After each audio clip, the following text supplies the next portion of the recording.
Hello, my name is Chris Coffey, Instructional Technology Coach. In this video, I'm going to show you what to do with your Google Classrooms in between semesters. I've gotten this question a lot, and there's no one right answer, so I'm just going to give you a few guidelines and tips. The first thing is, if you are teaching a year-long course, and you are happy with the way it's laid out, things aren't hard to find, you don't have to do anything, just keep going. So I'm going to show you my old sample class. This is not well organized. If all I have is a lot of assignments and I didn't use topics, so things aren't organized. If my students have to scroll, 4 or 5 pages down to find today's assignment, even if you're teaching the same students, the same class, a semester might be a nice break to start a new class and just, start with a fresh screen. So most people are going to have to create a new Google Classroom. With that being said, all you have to do to that is log into Google Classroom, come up here to the little plus sign, create a class, fill it out like normal, and then give your new students the code to join. Easy enough.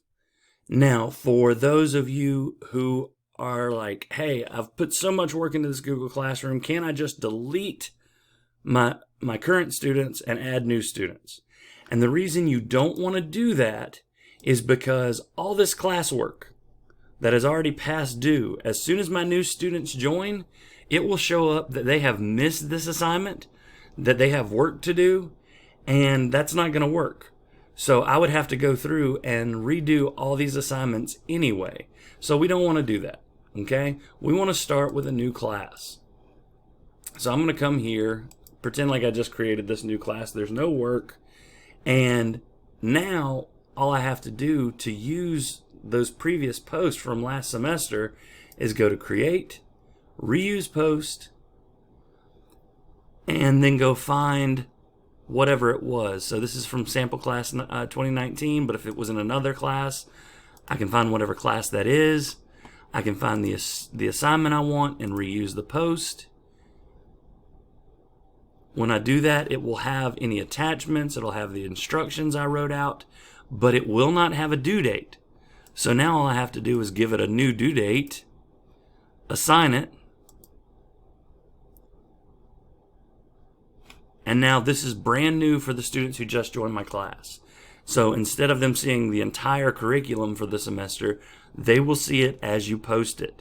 So it really doesn't take that long to create a new class and just reuse post. That is going to be my suggestion for almost anyone who has to start over. They're teaching a new class or a new subject. Go ahead and create a new class and just reuse post. It really is your best option. There is one other option for some of you that might work, and that is if your content is so spot on, you're not going to make many changes, you are just ready to roll with it. What you can do is come to the classroom pages, and it's hard to see right here, but you can see it on some of these others. The little skinny snowman, your little menu option, you can click on that and click copy. And by default, it'll say copy of whatever the class name is. You'll call it the new class name, so I'll call it Spring 2021. Fill out the rest if I want to, click copy. And what you'll see happens is, again, always when you're creating a class, it's going to take a minute or two because it's creating the Google Drive, the classroom, the calendar, all of those good things that go along with Google Classroom. And after about 30 seconds, you can see now that I have my Spring 2021, and I'm going to click on it, and I'm going to look at classwork, and it has all of the assignments, but notice they're all grayed out, and that's because they're all drafts. So if I knew for a fact I'm going to use every single thing that I used first semester, then I can make a copy. It will automatically post all of these. I still have to go in, edit the assignment, and then give it a due date.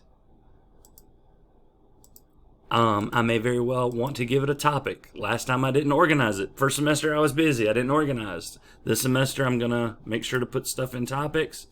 And remember, you do have these extra features such as rubrics And the originality reports, if you're in Bamberg 1, you have unlimited. If you're in Bamberg 2, I think you only have 5. So use them. Just check, see if anybody's cheating.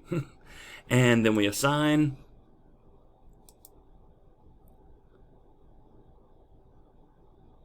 And now, if I go down to my Unit 5, which is where I have this, it posts. Now, the question is, well, what about all these that you don't see?